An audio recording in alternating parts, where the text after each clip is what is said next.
Kyoto, Japan, 1645. A young samurai named Takeshi stood over his defeated opponent, sword raised, every muscle in his body screaming for the killing blow. The man had insulted his family, mocked his skill, and now lay helpless in the dirt. One strike would end this. One strike would restore his honor. But as Takeshi's blade began its descent, his master's voice cut through the rage like ice water. "Stop! You have already lost." Takeshi froze, confusion replacing fury. His opponent was defeated. How had he lost? His master approached, eyes cold as winter stone. "The moment you raised your sword in anger, you became weaker than the man on the ground. He controlled you completely. He made you a puppet, and your strings are your emotions." Here's what nobody tells you about samurai and anger. They didn't suppress it. They didn't meditate it away. They didn't pretend they weren't human. What they did was far more dangerous. They developed a system so precise, so psychologically devastating that anger became impossible, not controlled, not managed, eliminated. And this system worked so well that samurai could watch their families insulted, their honor attacked, their lives threatened, and remain as calm as a mirror lake. Not because they were enlightened, because they understood something about the human mind that modern psychology is only now beginning to discover. The question is, are you ready to learn why showing anger was considered the ultimate weakness in feudal Japan? Because once you understand this, you'll never look at your own rage the same way again. Chapter 1. The Awakening. The Cost of Losing Control. Takeshi was 19 years old when shame found him in the most public way possible. He had trained in the sword for 7 years, rising through the ranks of his dojo with natural talent and relentless discipline. His technique was flawless. His speed was legendary among the students. But he had a fatal flaw that everyone could see except him. His anger was a weapon his opponents wielded better than he wielded his sword. During a demonstration for visiting lords, Takeshi faced an opponent from a rival school. The match began with formal bows, but his opponent, a cocky samurai named Hideaki, whispered something as they passed. "I heard your father was a coward who died running from battle." The words hit Takeshi like physical blows. His father had died honorably defending their village. The insult was intentional, calculated, designed to provoke, and it worked perfectly. Takeshi's vision narrowed. His breathing became shallow and rapid. His carefully trained technique evaporated like morning mist. He attacked with wild, powerful strikes, each one fueled by rage, each one exactly what Hideaki expected. Within 30 seconds, Takeshi was disarmed, on his knees, defeated in front of lords who had come to evaluate potential recruits for the shogun's guard. The shame burned hotter than any anger he'd ever felt. Not just because he lost, because everyone saw exactly why he lost. His master, Yamamoto-sensei, dismissed him from the dojo floor without a word. That silence was worse than any punishment. That night, Takeshi sat alone in his quarters, replaying the fight in his mind. He'd been faster, technically superior, better trained, and he'd lost because Hideaki said 6 words. 6 words, and Takeshi became a puppet, dancing on strings of rage. He realized in that moment something terrifying. If words could defeat him, what chance did he have in real battle where opponents would do far worse than insult his dead father? Chapter 2. The Principle. Why Anger Makes You Predictable. The next morning, Yamamoto-sensei summoned Takeshi to the private training hall. The old master sat in formal position, a single scroll laid out before him. Takeshi knelt, head bowed, expecting punishment. Instead, his master asked a simple question. "Tell me, Takeshi, in yesterday's match, who was in control?" The answer seemed obvious. "Hideaki was, master." Yamamoto-sensei nodded slowly. "From the moment you allowed his words into your heart, he owned you completely. Now tell me, why do you think I teach you sword technique?" Takeshi looked up, confused by the question. "To defeat enemies, master." The old warrior shook his head. "Wrong. I teach you sword technique to reveal your mind. The sword is just a mirror. Yesterday, it showed you the truth. You are not a warrior. You are a slave to reaction." The words stung, but Takeshi couldn't deny them. Yamamoto-sensei unrolled the scroll. 4 characters written in bold calligraphy. Fudoshin, the immovable mind. This is what separates a true samurai from a man with a sword. The master continued, his voice taking on a quality that made Takeshi feel the lesson was meant for more than just this moment. Throughout history, in every culture, warriors have discovered this truth. Anger is not strength. It is the absence of strength. It is the sound of your enemy's laughter as they make you dance. He paused, studying Takeshi with those ancient eyes. Miyamoto Musashi fought over 60 duels to the death. He killed men who were faster, men who were stronger, men who had better technique. Do you know why he never lost?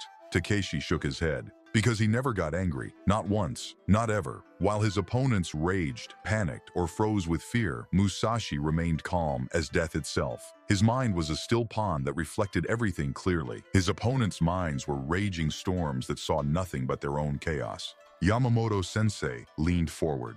I'm going to teach you what Musashi knew. But first, you must understand something that will challenge everything you believe about emotions. Chapter 3. The Test. Understanding the 3 layers of anger.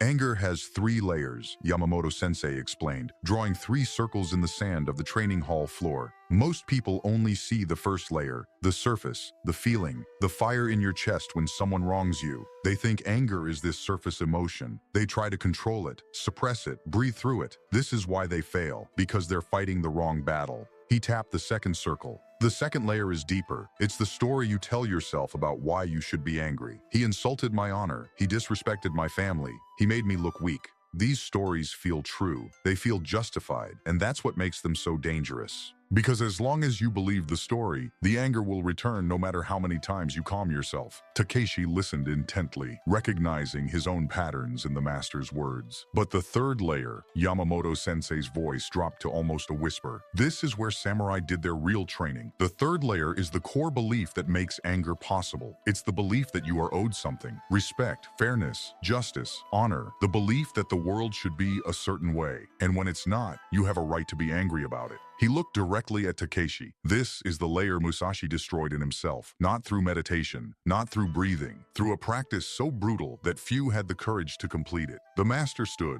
walked to the dojo shrine. For the next 30 days, you will practice Hikan no Michi, the path of dispelling illusions. Every morning before dawn, you will sit in meditation, but you will not meditate on peace or calm. You will meditate on this single truth. You are owed nothing. The world owes you nothing. People owe you nothing. Even honor is not owed to you. It must be earned moment by moment. And even when earned, it can be taken by the words of a fool, if you allow it.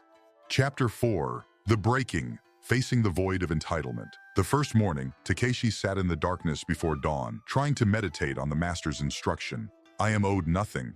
The words felt wrong, unnatural. Didn't he deserve respect after years of training? Didn't his family's sacrifice earn him honor? Wasn't he entitled to be treated with basic dignity?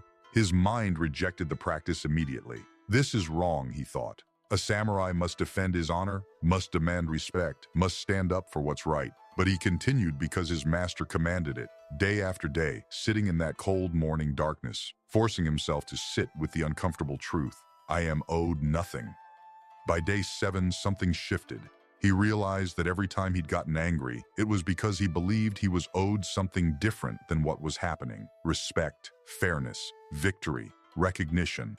And when reality didn't match his expectations, rage filled the gap. The anger wasn't about what happened. It was about the gap between what happened and what he thought should have happened. By day 15, Takeshi started noticing patterns throughout his day. When a junior student was clumsy during practice, Takeshi felt irritation. Why? Because he expected competence. He felt owed a certain standard. When meals were late, he felt frustration. Why? Because he expected punctuality. He felt owed efficiency. When his technique was critiqued in front of others, he felt anger. Why? Because he expected recognition for his skill. He felt owed respect. Every single instance of anger traced back to the same root, entitlement. By day 23, something broke inside him, or rather something that had been weighing him down, dissolved. He sat in meditation and truly felt the truth of, I am owed nothing. Not as words, as reality. The world would do whatever it does. People would behave however they behave. And none of it had anything to do with what he thought he deserved. For the first time in his life, Takeshi felt genuinely free, because the strings that controlled him, the puppet strings of expectation and entitlement, had been cut. Chapter 5. The Transformation, when insults become powerless. On day 30, Yamamoto-sensei called Takeshi to the training floor. Hideaki, the samurai who had defeated him with 6 words, stood waiting. The master spoke to both of them. 1 month ago, you fought. Hideaki used words as weapons. Takeshi gave him the victory. Today, we will see if anything has changed. Hideaki smiled, that same cocky grin. Your father was a coward who died running from battle, just like you'll run today. Takeshi heard the words, processed them, understood they were designed to provoke, and felt nothing. No rage, no shame, no need to prove anything. The words existed in the air like bird sounds or wind in trees, carrying no more emotional weight than those natural phenomena. He bowed to Hideaki, drew his practiced sword, and waited. Hideaki, confused by the lack of reaction, tried again. Your mother must be ashamed to have raised such a weak son. Still nothing. The match began. This time, Takeshi's mind was clear as glass. He saw every feint Hideaki made, every tell in his footwork, every opening in his guard. Not because he was trying to analyze, because his mind, free from the storm of anger, simply reflected reality as it was. He moved when moving was appropriate, struck when striking was appropriate, defended when defending was appropriate. There was no emotion in it, no pride, no anger, no fear, just action arising from stillness. 30 seconds into the match, Takeshi disarmed Hideaki with a technique so simple it was almost insulting. The practiced sword clattered across the floor. Hideaki stood there, stunned. How? I used the same strategy, the same words. Last time, Takeshi said calmly, you were fighting me. This time you were fighting a mirror, and mirrors don't get angry at reflections. Hideaki bowed deeply, genuine respect in his eyes. He'd just learned a lesson more valuable than any technique. Chapter 6. The Deeper Truth. Why Samurai Viewed Anger as Death.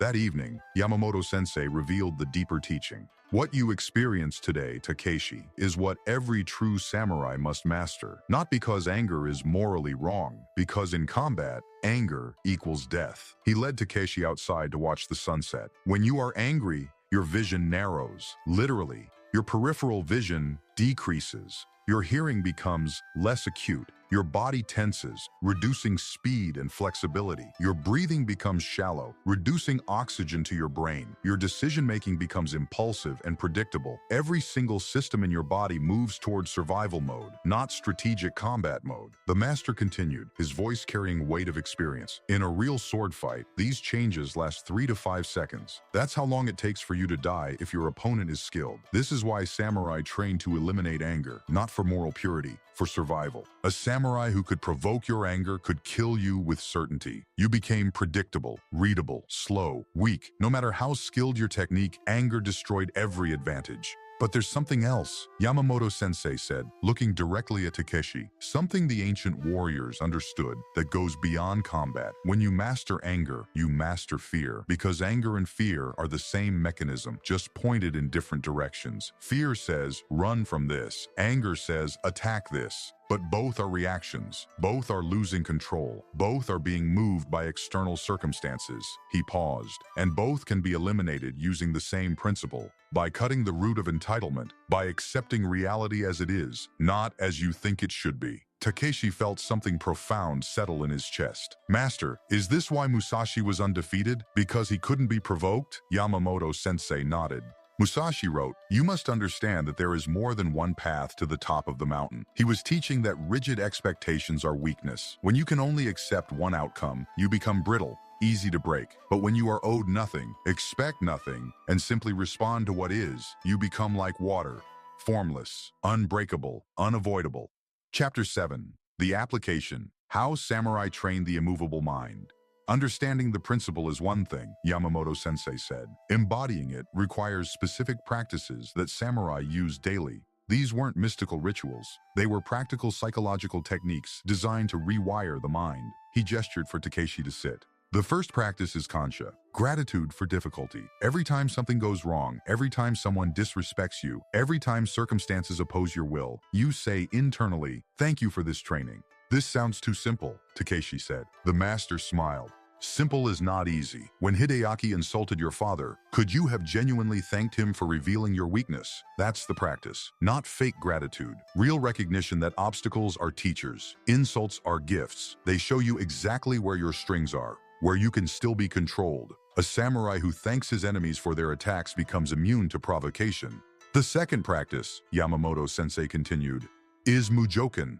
Unconditional acceptance. This doesn't mean passive submission. It means acknowledging reality exactly as it is before responding. Most people skip this step. Something happens, they immediately judge it as wrong or unfair, then react from that judgment. Samurai were trained to insert a gap. Something happens. Acknowledge what is. Feel no way about it. Then choose response based on strategy, not emotion. The third practice is Hikon, self-observation. Throughout the day, notice when you feel irritation, frustration, impatience, anger. Don't suppress these feelings. Don't act on them. Just observe them like a scientist observing an experiment. Ask, what expectation is not being met right now? What do I believe I'm owed that I'm not receiving? This practice reveals your puppet strings. Once you see them clearly, they lose their power. Takeshi realized these weren't techniques to control anger. They were techniques to dissolve the conditions that make anger possible.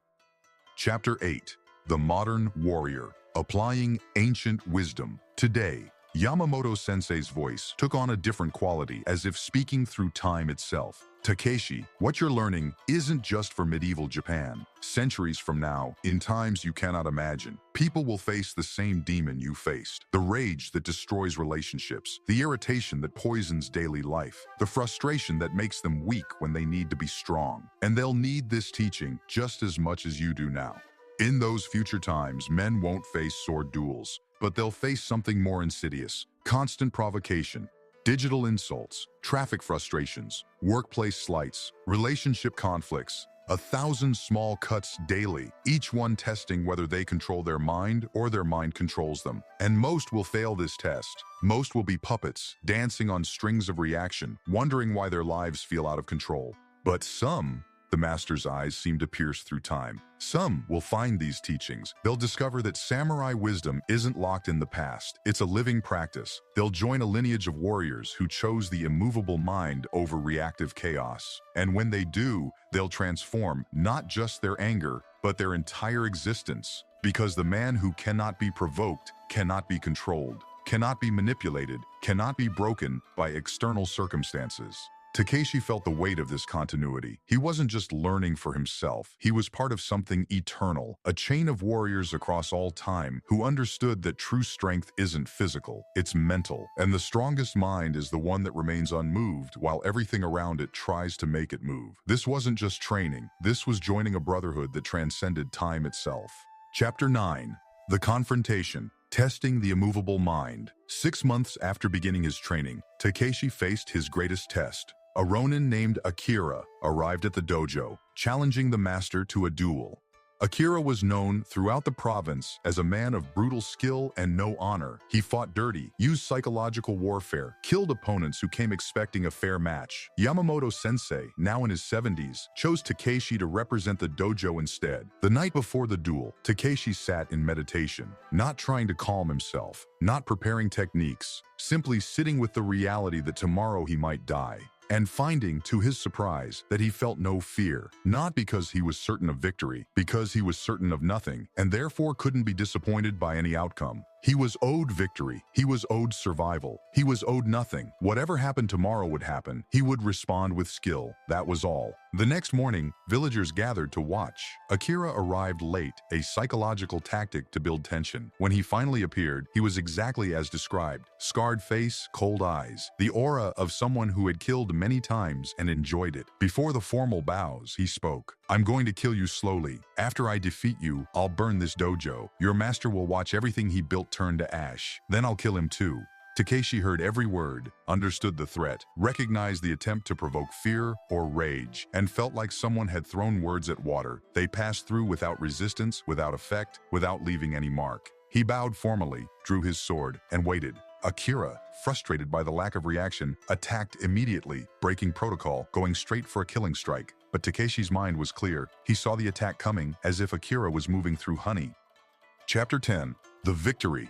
When stillness defeats rage. The duel lasted less than 2 minutes, though to Takeshi it felt outside time entirely. Akira fought with vicious skill, trying every technique, every dirty trick, every psychological tactic he knew. Between strikes, he hurled insults. "Your master is weak. Your dojo is a joke. You're going to die forgotten." Each word designed to break concentration, to create an opening, to make Takeshi react instead of respond. But Takeshi's mind remained like a still pond. Each attack was reflected clearly. Each opening was seen without emotion. Each opportunity was taken without hesitation. He wasn't fighting to win. He wasn't fighting to prove anything. He was simply moving appropriately to each moment as it arose. No past, no future, no narrative about what this duel meant. Just pure presence, moment after moment, strike after strike. Akira, meanwhile, grew increasingly frustrated. His breathing became labored, his movements more desperate.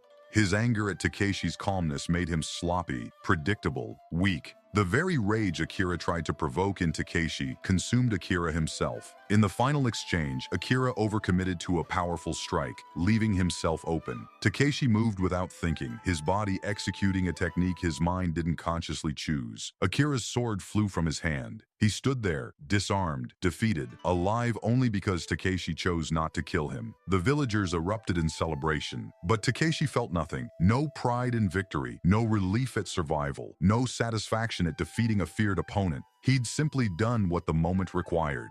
He bowed to Akira, who stood there stunned. "You are skilled," Takeshi said calmly, "but you fight like a man with something to prove. That makes you predictable. I fought like a mirror. Mirrors have nothing to prove. They simply reflect."